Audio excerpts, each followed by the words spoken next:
Good evening sir, good evening ma'am.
আরে মুস্তাক, আরে কে দেখো তো পড়লো? কেউ পড়ে গেল নাকি?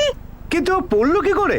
আরে আরে কি করে পড়লো ছেলেটা? আরে ছতলার ওই ছেলেটা মনে ডাকো হচ্ছে। সবাইকে আরে তাড়াতাড়ি। দিদি দিদি, আরে প্রিয়াকে ফোন করুন বেঁচে তাড়াতাড়ি আছে তো তাড়াতাড়ি। ছেলেটা? আরে তাড়াতাড়ি ডাকো। আরে কারোর কাছে তোর নম্বরটা থাকবে? আরে মুস্তাক তো দেখ প্রিয়ার বেঁচে আছে husband। কিনা ছেলেটা। আগেই বলেছিলাম ছতলার ওই কারোর কাছে ছেলেটা। নিশ্চয়ই নম্বর আছে। পেয়েছে। আরে তাড়াতাড়ি ফোন করতে হবে। আরে পুলিশকে দেখুন না, ফোন আরে করো, নিচে ফোন গেলে করো, কিছু কে না। করো? ও কি দেখেছিল, ও কি শুনেছিল, আর তার আগে ও কি দেখেছিল? কে ভেতরে এসেছিল, কে বাইরে গিয়েছিল, কে এন্ট্রি নিয়েছিল, কে এক্সিট নিয়েছিল, এই সমস্ত প্রশ্নই ইম্পর্টেন্ট। ইনফ্যাক্ট প্রত্যেকটা প্রশ্নই যেটা ক্রাইম সিনে উপস্থিত লোকেদের তোমরা জিজ্ঞেস করবে, তোমাদের আইডিয়া দেবে যে কি ঘটেছিল। আর সিসিটিভি প্রতিটা ঘটনার উত্তর দিয়ে দেয়। অ্যাকচুয়ালি প্রতিটা বিল্ডিংয়ে, পাড়াতে, সব জায়গাতে সিসিটিভি কম্পালসারি হওয়া দরকার। তো ওই বিল্ডিং কম্পাউন্ডে কোনো সিসিটিভি ছিল যেখানে এই ঘটনাটা রেকর্ড হয়েছিল, যেটা থেকে জানতে পারবো যে উনি মারা গেলেন কি করে? না, কম্পাউন্ডে সিসিটিভি ছিল না, কিন্তু সোসাইটির লবিতে সিসিটিভি ছিল। কিন্তু 6th ফ্লোরের ওই ফ্ল্যাটের ভেতর যা কিছু ঘটেছিল সেটা আরো ভয়ঙ্কর। স্যার, আমি বডি পড়ার আওয়াজ শুনলাম আর তাড়াতাড়ি এখানে চলে এলাম। যখন আমি এখানে এসে দেখলাম তখন দেখলাম আদিত্য স্যার এখানে পড়ে আছে। স্যার আদিত্যর ওই প্রিয়া ফোন তুলছে না। স্যার 601 নম্বর ফ্ল্যাটে যারা থাকে তারা বলছে যে ভিকটিমের স্ত্রী প্রিয়া না তো ফোন রিসিভ করছে না কারো দরজা খুলছে। বাড়িতে আর কে কে আছে? স্যার শুধু ওদের ছেলে আকাশ। হেমন্ত, দুজন লোককে সোসাইটির মেইন এন্ট্রান্সে পাঠিয়ে দাও। ওয়াচম্যানের রেজিস্টার চেক করো কে কে এসেছিল। ততক্ষণ আমি টিম নিয়ে ওপরে যাচ্ছি। স্যার। আপনি আসুন। এখনো তুলছে না ফোন। স্যার ওই 3rd ফ্লোরে সুমিতার কল এসেছিল আর আমরা তাড়াতাড়ি গিয়ে বেলটা বাজাই। কিন্তু স্যার কেউ দরজা খুলছে না, আমরা ডেকেও ছিলাম ওকে, এখন প্রিয়াও ফোন তুলছে না। আর কে গেছিল ওপরে? স্যার, বিল্ডিংয়ের মেইন গেট দিয়ে কেউ আসেনি, এটা পাক্কা। 100% পাক্কা তো? সবসময় খেয়াল রাখিস তো গেটে ঢুলে পড়িস না তো? না স্যার, আমি সবসময় অ্যালার্ট থাকি। রোহিত, একটা কাজ করো, 2-1 জনকে তোমার সঙ্গে নিয়ে নাও আর বিল্ডিং এর মেইন গেট আর ব্যাক সাইডটা চেক করো। যাও। হ্যাঁ স্যার। মুস্তাক, রেজিস্টার চেক করো। হ্যাঁ স্যার, আসুন। স্যার আমি অফিস খুলে আপনাকে সিসিটিভি ফুটেজ আমি দেখিয়ে দিচ্ছি। তাড়াতাড়ি করুন। হ্যাঁ চলো। স্যার 8:35 আদিত্য স্যার এবং প্রিয়া ম্যাম এই লবিতে এসেছিল। স্যার আমার প্রত্যেকটা ডিটেলস খুব ভালোভাবে মনে থাকে। আকাশ ওদের সাথে ছিল না। তো আকাশ কি এখনো ফ্ল্যাটেই রয়েছে? স্যার ওটা তো আমি বলতে পারবো না। আমার ডিউটি 8টা থেকে শুরু হয়েছিল, কিন্তু ওর পরে না আমি আকাশকে আসতে দেখেছি না বিল্ডিংয়ের বাইরে যেতে দেখেছি। স্যার এটা আজকের এন্ট্রি।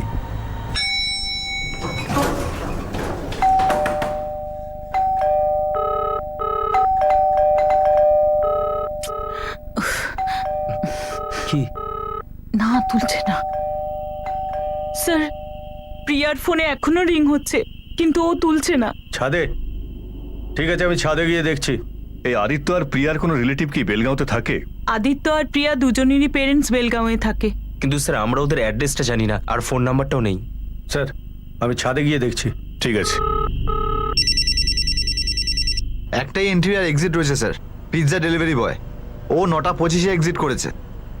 আর ওয়াচম্যান বলছিল যে বডি পড়ার আওয়াজ ঠিক 9:35-এ শুনেছিল। আর সোসাইটি থেকে সিসিটিভি ফুটেজ এক্ষুনি আসছে স্যার। সবার আগে তালা ভাঙার লোককে ডাকো। আদিত্য রাবের ডবল ডোর খোলাতে হবে। আর হ্যাঁ, ফরেন্সিকের লোকেদের তাড়াতাড়ি ডাকো। Okay sir. Lalit, yes sir. তালা ভাঙার লোককে এক্ষুনি ডেকে আনো যাও, ফাস্ট। Okay sir. যদি কেউ ভেতরে গিয়ে থাকে তাহলে ছাদ থেকে বেরিয়ে গেছে। যদি এটাই হয় তাহলে এতক্ষণে পালিয়েও গেছে। স্যার, এই ছাদটা সবসময় বন্ধই থাকে। হ্যাঁ, এ তো দেখতে পাচ্ছি।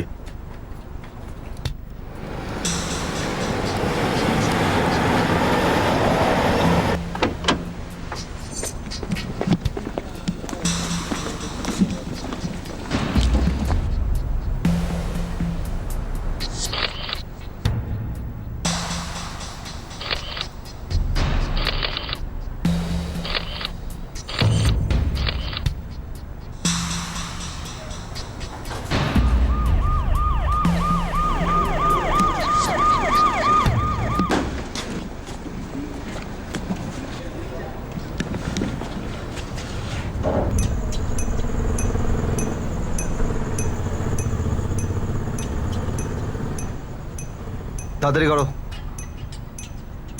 স্যার, ফুটেজ রেডি আছে। আমি ফার্স্ট শিফটের ওয়াচম্যানকে ডেকে নিয়েছি। ঠিক আছে, চলুন।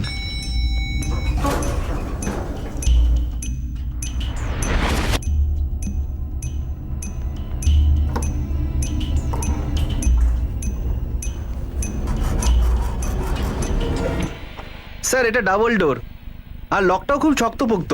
এটা খোলার জন্য সময় লাগছে। যত তাড়াতাড়ি খুলতে পারো তত তাড়াতাড়ি খোলো। স্যার, এরপরে একটা পিজা ডেলিভারি করার ছেলে এসেছিল। আমি ওকে ভালোভাবে চিনি, ওর নাম সন্তোষ পূজারি। দেখা যাক ও বিল্ডিং এর বাইরে বেরিয়েছিল কিনা।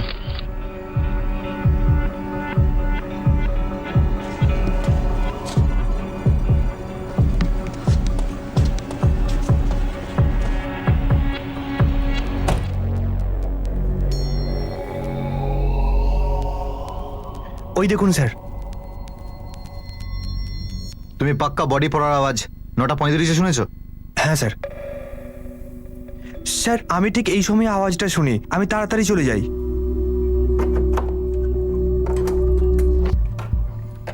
স্যার, পরের দরজাটা চেষ্টা করছি।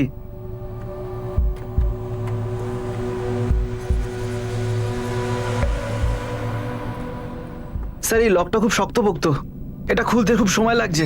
জানি না ঘরের ভেতর কি ঘটেছিল। একটা কাজ করা যাক, দরজাটা ভেঙেই ফেলি। এই হ্যাঁ। সর।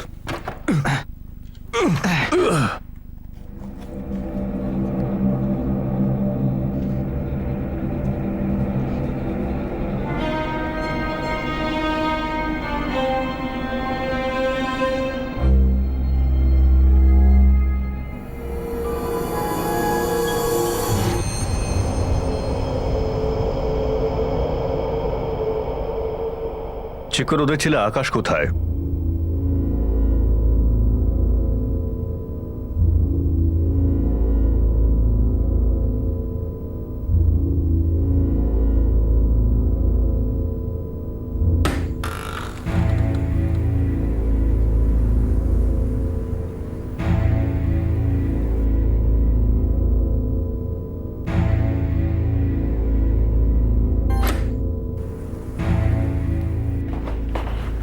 ভিতরে ঘরে তো কিছু পেলাম না স্যার। এখানে তো কিছু পাওয়া গেল না। ব্যালকনির দরজা খোলা আছে। মনে হচ্ছে এই আদিত্য ব্যালকনি থেকে ঝাঁপ দিয়েছে অথবা কেউ ফেলে দিয়েছে। তবে না ছেলে আকাশ কোথায় হতে পারে স্যার?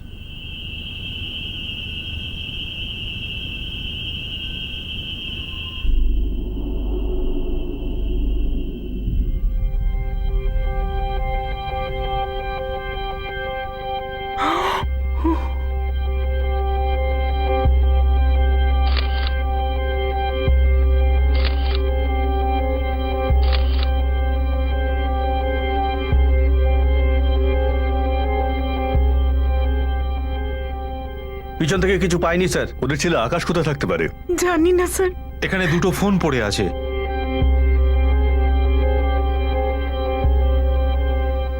পিয়ার আদিত্যর নাম্বারটা ডায়াল করো তো। হতে পারে এই ফোনগুলো ওদেরই।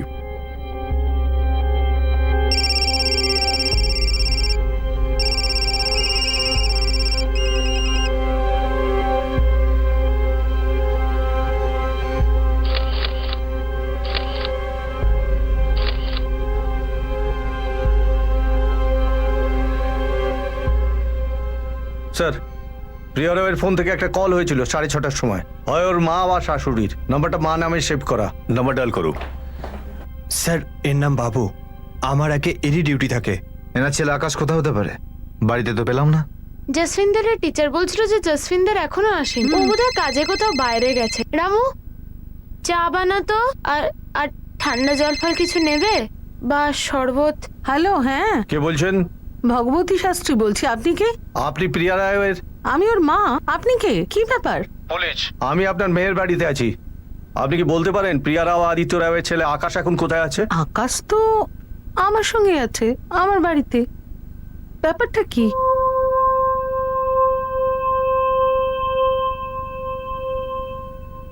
ভগবতী দেবী, আপনার মেয়ের বাড়িতে দুর্ঘটনা ঘটেছে। কি হয়েছে?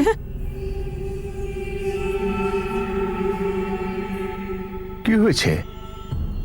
হ্যাঁ ভগবতী, কি হয়েছে? কি, কার ফোন ছিল?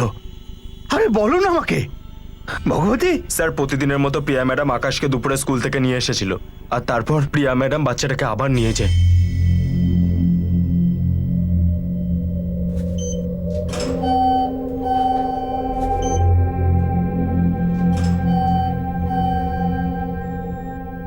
এটা ওনার রোজের রুটিন স্যার।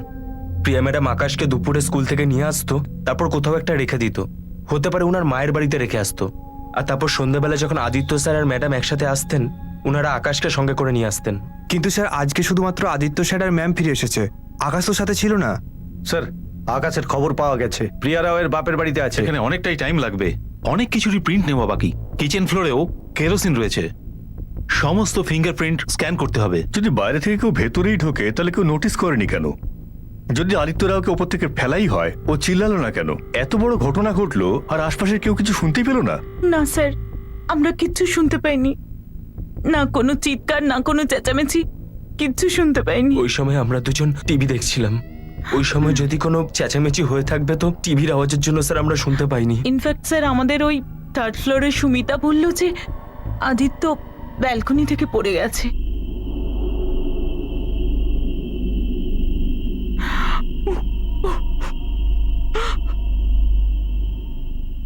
মুস্তাক, এই যে পিৎজা ডেলিভারি বয় সন্তোষ, ওকে এক্ষুনি রাখো।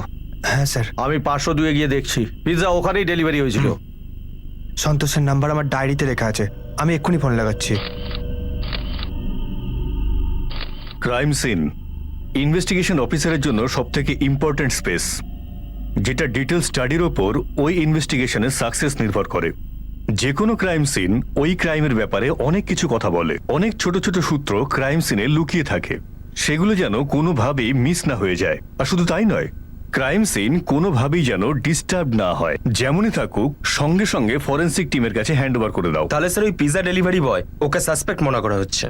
কিন্তু পিৎজা ডেলিভারি বয় কিন্তু 9:25-এর আগে বেরিয়ে গেছিল, আর ঠিক 10 মিনিট পর 9:35-এ আদিত্যবাবুর পড়ে যাওয়ার আওয়াজ পাওয়া যায়। হতে পারে পিৎজা ডেলিভারি বয় প্রথমে ওনাকে মেরেছেন, তারপরে ওনার বডিকে ব্যালকনি রেলিং এ রেখে দেন, তারপর ঠিক 10 মিনিট পর ওনার বডি আপনা আপনি ওখান থেকে পিছলে পড়ে যায়। কিন্তু পোস্টমর্টম রিপোর্টে তো কজ অফ ডেথের রিপোর্ট পাওয়া গেছে। হ্যাঁ, পোস্টমর্টম রিপোর্ট থেকে কজ অফ ডেথ জানা গেল। আর ক্রাইম সিন থেকে পাওয়া প্রমাণ এবং সূত্রের মাধ্যমে আমরা এটা জানতে পারলাম যে ওই রাতে ওই ফ্ল্যাটে অ্যাকচুয়ালি কি ঘটেছিল। মৃত্যু ওপর থেকে পড়ে যাওয়ার জন্যই হয়েছে, সিভিয়ার হ্যামারেজ আর ব্লাড লসের জন্য। মাল্টিপল ফ্র্যাকচারও আছে। আমি এদের জামা কাপড় ফরেন্সিকের হাতে তুলে দিয়েছি, পুরো কেরোসিনে ভিজে গিয়েছিল। ভিকটিমের ফ্ল্যাটে কিচেনে প্রচুর কেরোসিন ছিল। কেরোসিনের ক্যানও পাওয়া গেছে। ভিকটিমের স্ত্রী প্রিয়া রাও মারাত্মকভাবে জখম। হ্যাঁ, 26টা স্ট্যাবিং করা হয়েছে। প্রিয়া রাওয়ের মৃত্যু এক্সেসিভ ব্লাড লসের জন্য হয়েছে। প্রিয়া রাওয়ের কাপড়েও কি কেরোসিন ছিল? না, আমার হিসাবে তো ছিল না। তা সত্ত্বেও এর কাপড় আমি ফরেন্সিককে দিয়েছি। যে শাড়ি পরে অফিসে গিয়েছিলেন সেই শাড়িতেই ওনার মৃত্যু হয়েছে। সিসিটিভি ফুটেজে আমরা দেখেছি বাড়িতে খাবারও তৈরি হয়নি। দুজন ভিকটিমেরই পেটে কোনো খাবার পাওয়া যায়নি। প্রিয়ার উপর কোনো সেক্সুয়াল অ্যাসল্ট? না, একদমই না। এই ঘটনাটা যখন ঘটে তখন ছেলে ওদের সঙ্গে ছিল না। কেন দাদু? মা তো বলেছিলেন আমাকে সকালে পিক করবেন, আজকে তো স্কুল। না বাবা, আজ তোমার স্কুল বন্ধ আছে। আজকে স্কুল আছে দাদু, তুমি জানো না। তুমি ফোন দাও না, আমি কথা বলছি মার সাথে। ফোন দাও। করবে না ফোন? ঠিক আছে, ছেড়ে দাও। কোথায় ফোন?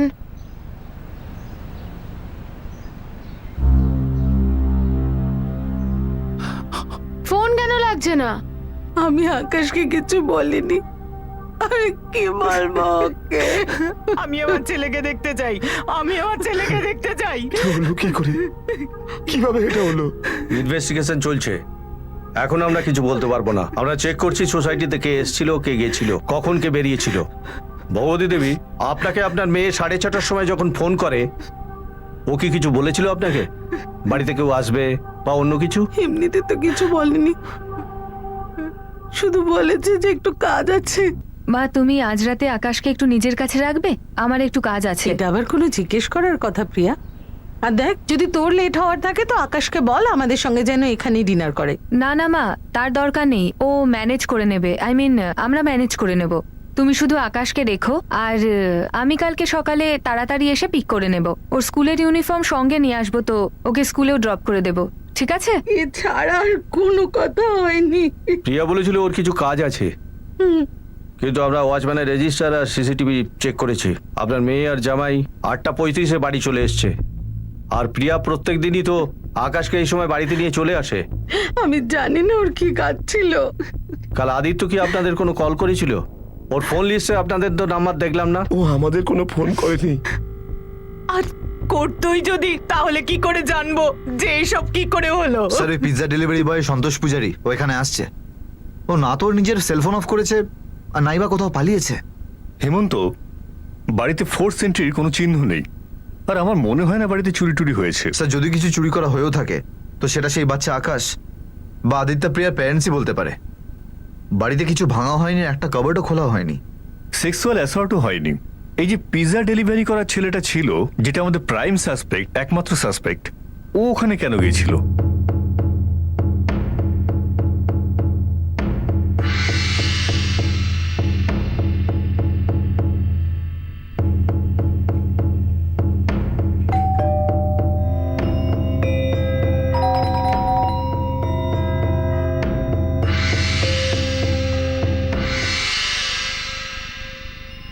তুমি সন্তোষের সঙ্গে কথা বলো, আর ওর বিহেভিয়ারটা খুব ভালো করে নোট করো। স্যার, আমার মনে হচ্ছে ওই ছেলেটা ওখানে গিয়েছিল। প্রিয়ারা ওকে 26 বার স্ক্র্যাপ করা হয়েছে। ওই কেরোসিনের অ্যাঙ্গেলটা কি, যেটা আমরা আদিত্য রায়ের কাপড়েও পেয়েছি? একটা পিৎজা ডেলিভারি করার ছেলে এরকম কাজ কেন করবে? তুই ডেলিভারি করতে 502-তে গিয়েছিলি না? হ্যাঁ স্যার। তো 601 কি করে পৌঁছে গেলি তুই? স্যার, আমি 6 তলায় যাইনি স্যার, আমি শুধু 502-তেই ডেলিভারি করেছিলাম, তারপরে চলে গেছিলাম। তোর সঙ্গে কে ছিল যাকে তুই তোর পেছনে ফেলে এসেছিলি? স্যার, কেউ ছিল না তো, ওখানে কেউ ছিল না, আমি শুধু একাই ছিলাম। স্যার, আপনি ডেলিভারি চালানটাও দেখতে পারেন, আর আমি রেজিস্টার্ড বুকেও সাইন করেছিলাম। তুই ডেলিভারি করতে গেছিলি 5 তলায়, তো তুই 6 তলায় কি করে পৌঁছে গেলি, আর কি কারণে? স্যার, আমি 6 তলায় তো যাইনি একদমই। আমি কেনই বা যাব? আমি ওখানে শুধু 502-তে ডেলিভারি করার পরেই ওখান থেকে চলে গেছি। আমি জীবন সোসাইটিতে সবসময় ডেলিভারি করতে যাই, আমি যাকে খুশি জিজ্ঞেস করতে পারেন আমার ব্যাপারে, সবাই খুব ভালোই চেনে আমাকে। স্যার, আমরা বলছি তো আমরা কিচ্ছু শুনিনি, তখন বারবার কেন জিজ্ঞেস করছেন কি শুনেছি কি আর শুনেছি? যদি স্যার আমরা কিছু শুনেও থাকতাম তো সাথে সাথে রিয়াক্ট করতাম। স্যার, আপনারা সিসিটিভি ফুটেজ ভালো করে দেখে নিন। যদি কেউ ভেতরে গিয়ে থাকে আর না বেরিয়ে থাকে, তাহলে আপনারা জেনে যাবেন। আর এখানে তো সবাই রেসিডেন্ট। আচ্ছা, এই রাও ফ্যামিলি নিজেদের ড্রাইভার, কাজের লোক বা কোনো অন্য ওয়ার্কারের সঙ্গে ঝগড়াঝাটি হয়েছিল বা কাউকে কাজ থেকে ছাড়িয়ে দিয়েছিল? না স্যার, এরকম তো কিছুই জানি না আমরা। হ্যাঁ, আপনি জিজ্ঞাসাবাদ করুন, আমাদের তরফ থেকে 100% সাপোর্ট থাকবে। এমনিতেই আমাদের দুজন ওয়াচম্যান বাবু আর মুস্তাক খুবই পারদর্শী। একেবারে ডিটেলস অ্যানালিসিস দেব, কিন্তু কম করে 48 ঘন্টা লাগবে। অমিত, কিছু তো দাও যাতে কাজটা শুরু করতে পারি। সিসিটিভি ফুটেজ আর স্টেটমেন্ট থেকে ফোর্স এন্ট্রির কোনো চিহ্ন পাওয়া যাচ্ছে না। ঘরের ভেতরেও কোনো ফোর্স এন্ট্রির চিহ্ন নেই। ঘরের দরজা তো আমরাই ভেঙেছিলাম ভেতরে ঢোকার জন্য। প্রিয়াকে চাকু দিয়ে 26 বার মারা হয়েছে। আদিত্য ব্যালকনি থেকে পড়ে গেছে না ফেলে দেওয়া হয়েছে? যে কেরোসিন আদিত্যর কাপড়ে এবং ফ্লোরে পাওয়া গেছে, একটু অদ্ভুত লাগছে নাকি? অমিত, আমাকে কিছু তো লিড দাও কেসটা ক্র্যাক করার জন্য। হ্যাঁ, আমি আর্জেন্সিটা বুঝতে পারছি। আপনি অন্য অ্যাঙ্গেল দিয়ে চিন্তা করুন, আমি অ্যাজ সুন অ্যাজ পসিবল প্রমাণগুলো পাঠিয়ে দিচ্ছি। ঠিক আছে স্যার, দেখতে গেলে কিন্তু জীবন সোসাইটি খুবই সিকিউরড। কোনো বাইরের লোকের ভিতরে আসা খুবই অসম্ভব। আমরা এই পিৎজা ডেলিভারি বয়কে রুল আউট করতে পারি, কারণ আদিত্য আর প্রিয়া দুজনের কল বা মেসেজে কোনো পিৎজার অর্ডার কিন্তু দেখা যায়নি। স্যার, সন্তোষ 5th ফ্লোরে অর্ডার নিয়ে গিয়েছিল, এটা কনফার্ম, কিন্তু 6th ফ্লোরে ও কি করতে যাবে? যদি কোনো অন্য উদ্দেশ্যে গিয়ে থাকে তাহলে আদিত্য আর প্রিয়া তাহলে কেন দরজা খুলতে যাবে? কিন্তু দুটো মৃত্যু ঘটেছে, দুটো আনন্যাচারাল ডেথ, যার মধ্যে একটা 100% মার্ডার। স্যার, প্রিয়া ওর মাকে ফোন করে বলেছিল ওর কিছু কাজ আছে, ওই রাতটা যেন ওর মা আকাশকে রাখে, কিন্তু প্রত্যেক দিনের মতো টাইমে ফিরে আসে। তাহলে কেন আকাশকেও নিয়ে আসলো না? প্রভাত, প্রিয়ার অফিসে ফোন করে জিজ্ঞেস করো তো যে ওর কি কাজ ছিল। স্যার অলরেডি প্রিয়ার অফিসে আমি ফোন করে নিয়েছি। ওর এক কলিগ, ওর খুব ক্লোজ ছিল, ওর নাম্বার এক্ষুনি আমাকে মেসেজ করবে। আর স্যার আদিত্যর মা বাবার থেকেও আদিত্যর কলিগের নাম্বার পাওয়া গেছে, মহেশ নাম তার। আমি কথা বলছি ওর সাথে। আমরা বাইরের অ্যাঙ্গেলই খুঁজে দেখছি। আচ্ছা, এমনও তো হতে পারে যে গন্ডগোলটা ফ্ল্যাটের মধ্যেই, কোনো নিজেদের ব্যাপার যার জন্য এই দুটো মৃত্যু ঘটেছে। স্যার দুজনের প্যারেন্টসের সাথে আর একবার দেখা করা যাবে। বাবা আমার কথা তো শোনো। না, তোমরা সব মিথ্যে বলছো।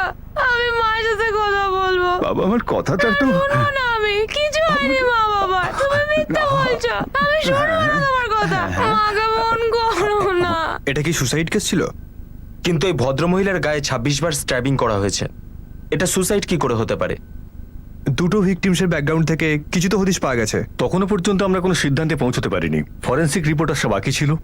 তবে হ্যাঁ, ওদের জীবনের ডিটেলসগুলো থেকে একটা চিত্র পরিষ্কার ফুটে উঠছিল, যেটা আমাদের এটা বলছিল যে ওই রাতে ওই ফ্ল্যাটে কি ঘটেছিল আর কেন। প্রিয়া আর আদিত্যর বিয়ের পরের মাসে 9 বছর হতো। বিয়ের পরে 2 বছরও আদিত্যর মা বাবার সঙ্গে থাকতো। মানে এই ফ্ল্যাটে ওরা গত 7 বছর ধরে থাকছিল। দুজনে জব করত আর বেশ টপ পজিশনেই ছিল। আদিত্য কোম্পানির ফাইন্যান্স হেড ছিল আর প্রিয়া মার্কেটিং। হ্যাঁ, এরকমই কিছু ছিল। ও তাড়াতাড়ি কেরিয়ারের উপরে উঠছিল। আচ্ছা, আপনার মেয়ে প্রিয়া আর জামাই আদিত্য, ওদের দুজনের মধ্যে কোনো ঝামেলা ছিল, মনোমালিন্য? আকাশ, জানি এখন তুমি খুব কষ্টে আছো, কিন্তু আমাকে বলো প্লিজ, তোমার মা বাবা কি প্রায় ঝগড়া করতো? বাবা? হ্যাঁ, ঝগড়া করত, খুব ঝগড়া করত। তুমি ড্রপ করে দেবে মানে? আদিত্য, আমরা দুজনেই ডিসাইড করেছিলাম যে 1 মাস আমি ওকে মায়ের ওখানে ড্রপ করব আর 1 মাস তুমি করবে নিজের লাঞ্চ ব্রেকে। কাল আমার 1 মাস শেষ হয়ে গেছে, তাই আজ থেকে ওকে তুমি ড্রপ করবে। I can't do it. এই মাসে আমি খুব বিজি থাকবো, কোম্পানির এক্সপেনশন হচ্ছে, you know every meeting is very important. হ্যাঁ হ্যাঁ, আমি জানি সবকিছু।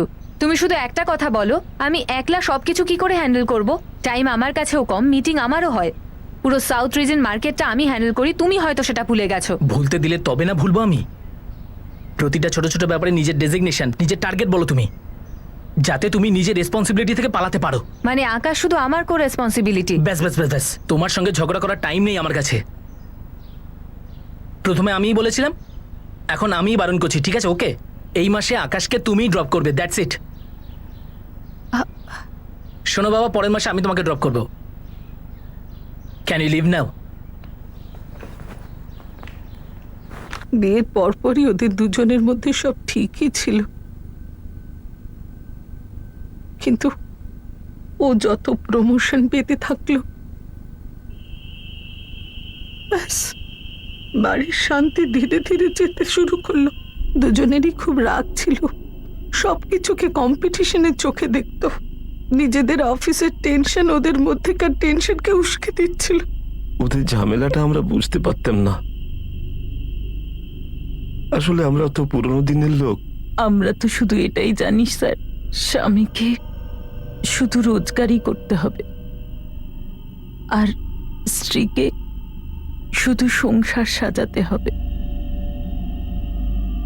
এই যে সব সময় কাজের ব্যাপারে চিন্তা করা, টাকা প্রমোশন এই সব নিয়ে চিন্তা করা, এরকম অ্যাম্বিশন আমরা বুঝতেই পারি না। ট্যাক্সি? আমি ট্যাক্সিতে যাব? হ্যাঁ তো কেন?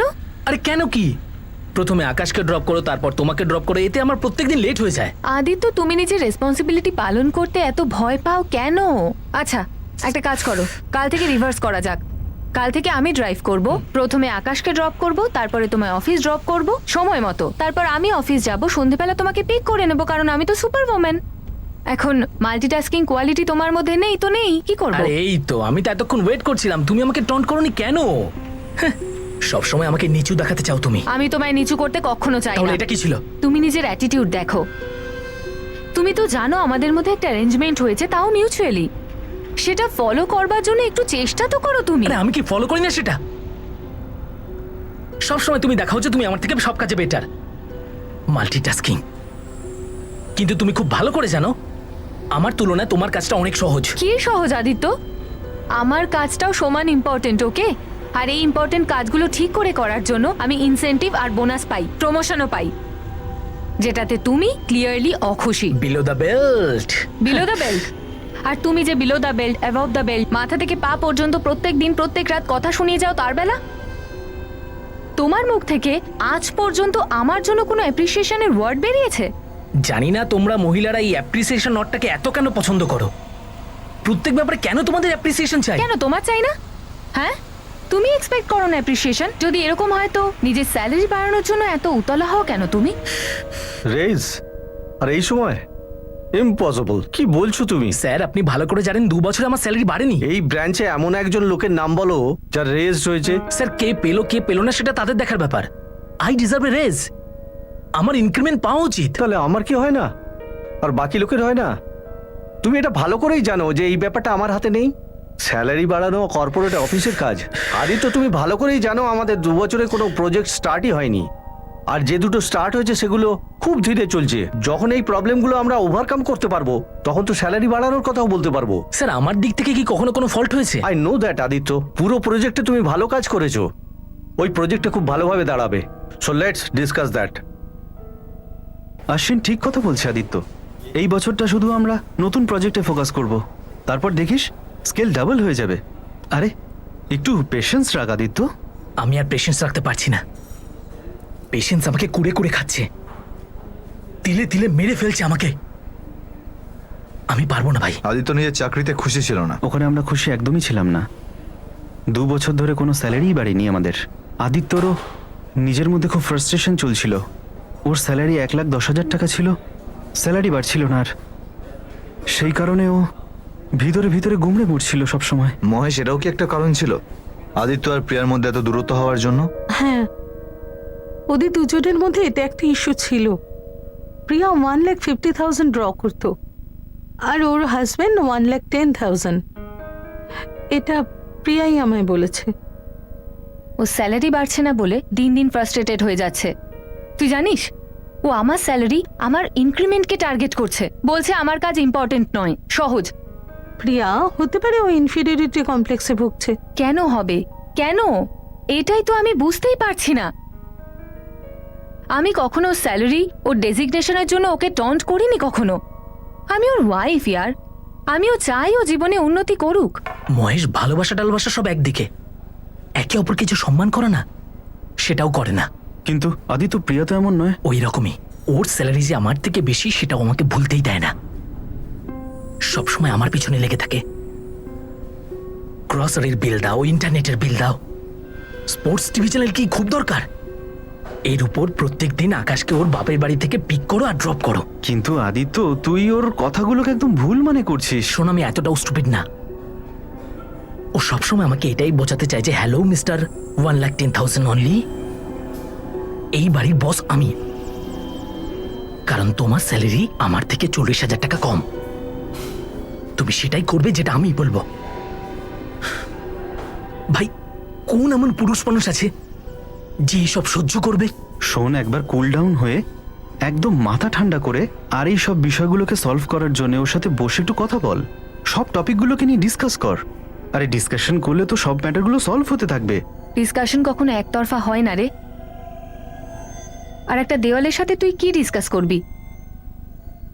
আদিত্য এই ইস্যুটা নিয়ে একটা দেওয়ালের মতো হয়ে গেছে। ও কিছু ডিসকাস করতে চায় না, শুনতেই চায় না, শুধু স্টেটমেন্ট দিতে থাকে।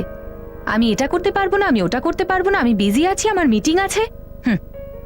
বেসিক্যালি ও যেটা প্রমাণ করতে চায় সেটা হলো শুধু ওর কাজটা ইম্পর্টেন্ট, আর আমার কাজ, আমার core responsibilities in his words is বাড়ি সামলানো আর আকাশের দেখাশোনা করা, ব্যাস। কিন্তু এভাবে কতদিন চলবে? কেয়া, তুই ওর সঙ্গে খোলাখুলি কথা বল, না হলে তোরা দুজন একে অপরকে এভাবেই টর্চার করবি। মেন্টালি টর্চার করতো আদিত্য, খুব কাঁদাতো প্রিয়াকে, মারধর করতো। Mental torture. বাড়ি আর অফিসের টেনশনেও চাপা পড়ে যাচ্ছিল। আমি বোঝানোর চেষ্টা করেছিলাম প্রিয়াকে যে মা জব ছেড়ে দাও, সংসার সামলাও, আদিত্যকে সংসার চালানোর দায়িত্বটা নিতে দাও। ও আমার একটা কথাও শোনেনি। খুব জেদি ছিল প্রিয়া।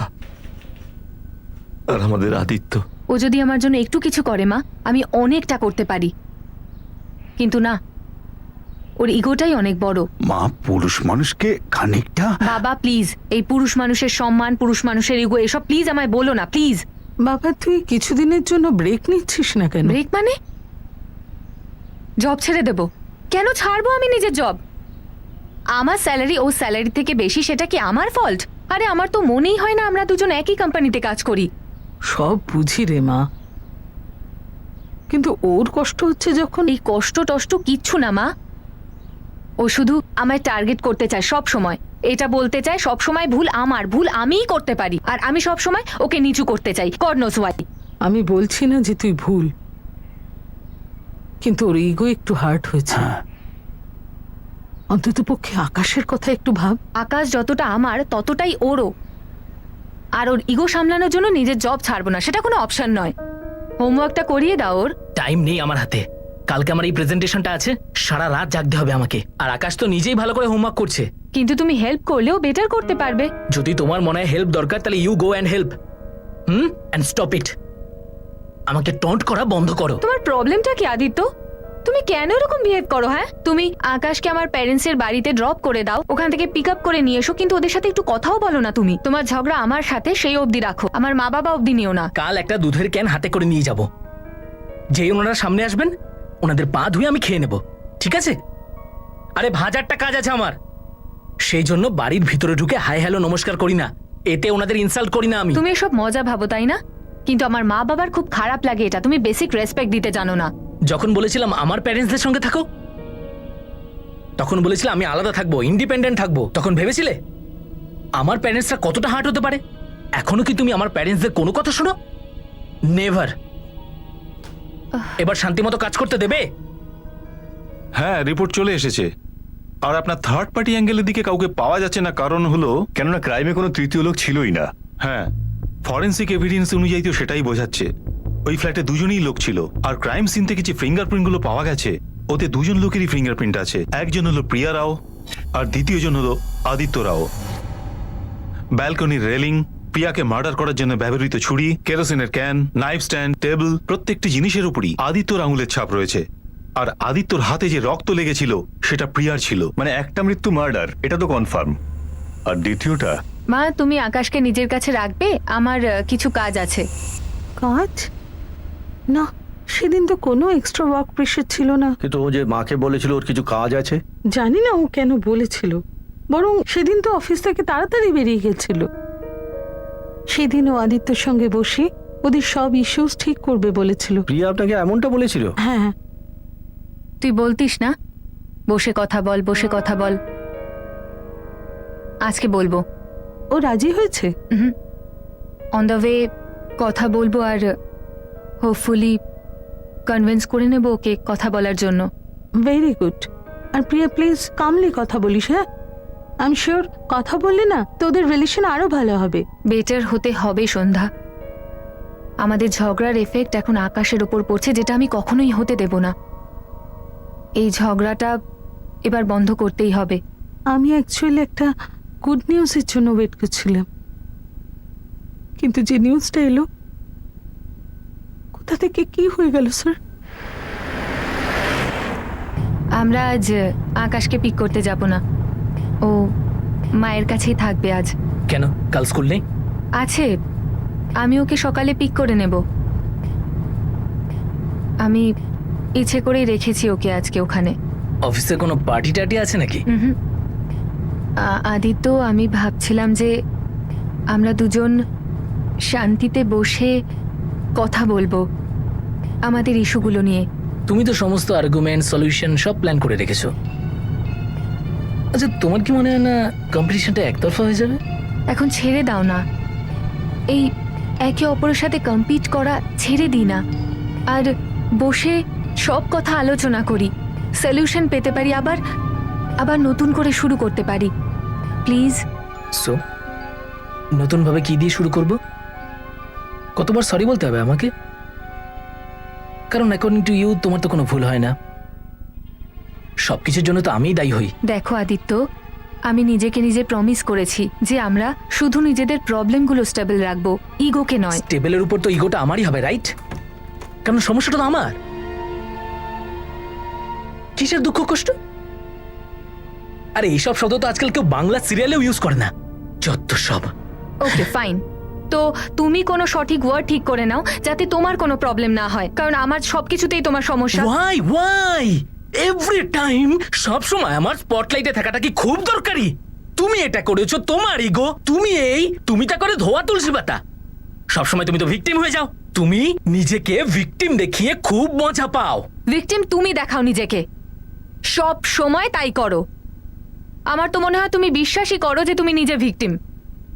শোনো আদিত্য, আমি মন থেকে বলছি যে আমি জানি তুমি কতটা ক্যাপেবল, আর তুমি যতটা চাও ততটাই আমি চাই যে তুমি প্রমোশন পাও, তুমি আরো ভালো স্যালারি পাও। ওহ হাউ সুইট। একটা কাজ করি, তুমি আমাকে একটা সার্টিফিকেট দাও, কনসোলেশন সার্টিফিকেট, আর সেটা কপালে চাপকে দাও। আমি জানি এটাও তোমার একটা আমাকে নিচু দেখানোর policy. For God sake Aditya, please, I am really trying hard ইয়ার। তুমি কি আমার সাথে নর্মালি কথা বলার চেষ্টাটাও করতে পারো না? এরকম কেন করো যাতে মনে হয় সবসময় আমি তোমার কম্পিটিটর? কম্পিটিটর আমি ভাবি না, তুমি আমাকে ভাবো, কারণ তুমি আমার থেকে 40,000 টাকা বেশি ইনকাম করো। সেই জন্য সবার সামনে তুমি আমাকে ইনসাল্ট করে বেড়াও, আকাশের সামনে, তোমার মা বাবার সামনে, আমার মা বাবার সামনে, সবার সামনে দিন রাত তুমি চোখে আঙুল দিয়ে আমার কর্তব্যগুলো দেখিয়ে দাও। আরে আমি কি জানি না আমার কর্তব্যগুলো কি? যদি জানো তাহলে পূরণ কেন করো না? সব দায়িত্ববোধ কি আমার থাকবে? আমি রেগুলার তোমার মা বাবাকে ফোন করি, আর তুমি আমার মা বাবার জন্য একটু কনসার্ন হতে পারো না? আরে আমি দেখাতে পারবো না কনসার্ন, কারণ আমি তুমি না। আমি মাথার ঘাম পায়ে ফেলে টাকা ইনকাম করি। আমি লোক দেখানো প্রেম প্রীত করতে পারি না, কারণ আমি তোমার মতো সবসময় জাহির করতে পারি না। ঠিক আছে, জাহির করি আমি জাহির। কেননা আমার কাছে জাহির করার মতো কিছু আছে আদিত্য। তোমার থেকে আমি সব কিছুতে বেটার, তোমার থেকে এগিয়ে থাকি নিজের জবে, বাড়িতে নিজের রেসপন্সিবিলিটি পূরণ করতে। আর তুমি, তোমার কাছে নিজের জেলেসি আর নিজের স্টুপিড ইনফিরিয়রিটি কমপ্লেক্স ছাড়া আর কিছু আছে দেখাবার জন্য যে দেখাবে? আর এর জন্য তুমি নিজে দায়ী আদিত্য। আর নিজের জব নিয়ে যদি এত অখুশি থাকো তো ছেড়ে কেন দাও না? নতুন কেন খুঁজে নিচ্ছ না? আমি বলবো কেন? কেননা তুমি ভয় পাও যে তুমি নতুন কোনো জব পাবেই না। তোমার মধ্যে কোনো কনফিডেন্সই নেই আদিত্য। তুমি শুধু সারা জীবন নিজেকে এভাবেই রাখতে চাও, ভিকটিম সেজে থাকতে চাও, আর নিজের প্রতিটা ব্যর্থতার জন্য আমাকে ব্লেম করতে চাও। ব্যাস, নিজের এই অন্ধ জগৎ থেকে বেরো আর রিয়ালিটিতে আসো। আর নিজের ব্যর্থতার জন্য নিজের বউকে দায়ী করা বন্ধ করো, ফর গড সেক। তুমি জানো সত্যিটা কি? তুমি না ভালো স্বামী হওয়ার যোগ্যতা রাখো আর না ভালো বাবা হওয়ার। আর একবার ভাবো তোমার ছেলে কি শিখবে, কি সম্মান দেবে তোমাকে, যখন তুমি নিজের স্ত্রীকে সম্মান দিতে জানো না। সত্যিকারের পুরুষ হয়ে দেখাও, be a man.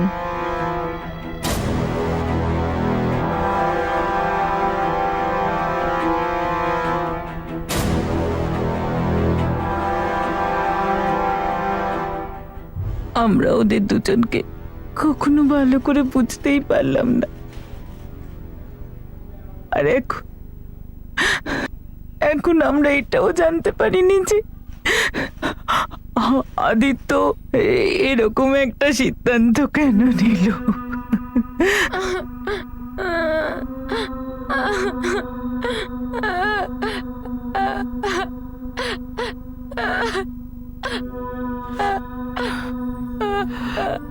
You are a loser, that's what you are. আমি তো এটাও বুঝি না তুমি অফিসে গিয়ে করোটা কি? জব করো নাকি ওখানেও মেয়েদের মতো ক্রিবিং করো? এটা কি করছো আদিত্য? কি করতে চাইছো আদিত্য? আদিত্য, ছুরিটা সরিয়ে রাখো। Aditya, listen, calm down. Aditya, please please put the knife back. আমরা সবকিছু ঠিক করে ফেলবো, সব ঠিক হয়ে যাবে। আদিত্য প্লিজ, পাগলামি করো না আদিত্য। আদিত্য, তুমি এটা কি করছো আদিত্য?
আরে মুস্তাক, দেখ কেউ পড়ে গেল নাকি?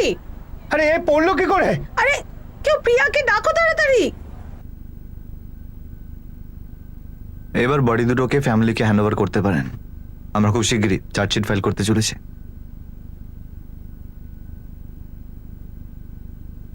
আমরা এফআইআর আইপিসি 302 ধারায় ফাইল করি আদিত্য রায়ের বিরুদ্ধে তার স্ত্রী প্রিয়া রাওকে মার্ডারের জন্য।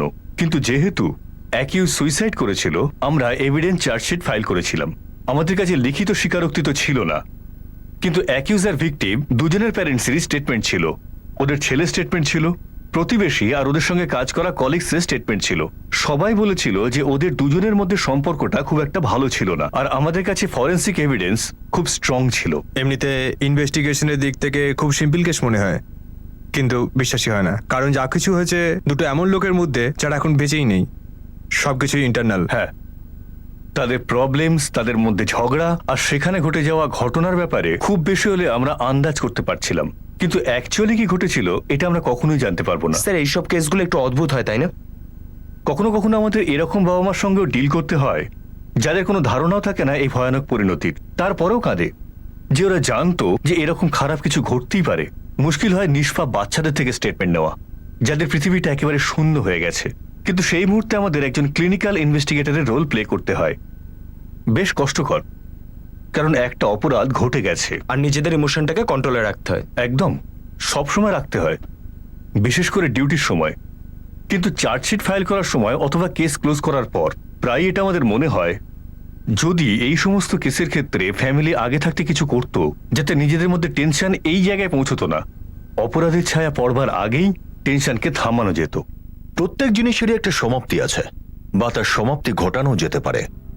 তাহলে একটা সম্পর্কের মধ্যে তিক্ততা বা কষ্টের সমাপ্তি কেন ঘটানো যায় না? যে কোনো মৃত্যুই কাউকে না কাউকে দুঃখ দেয়, কিন্তু এভাবে জীবনের অসময় শেষ হয়ে যাওয়া নতুন করে একটা অসন্তুষ্টির জন্ম দেয়, যা ততখানি অসন্তুষ্টি সৃষ্টি করে যতটা অসন্তুষ্টি সেই সম্পর্ক জীবিত অবস্থায় সৃষ্টি করেছিল। কষ্ট পাওয়ার চেয়ে ভালো হলো চিকিৎসা করানো।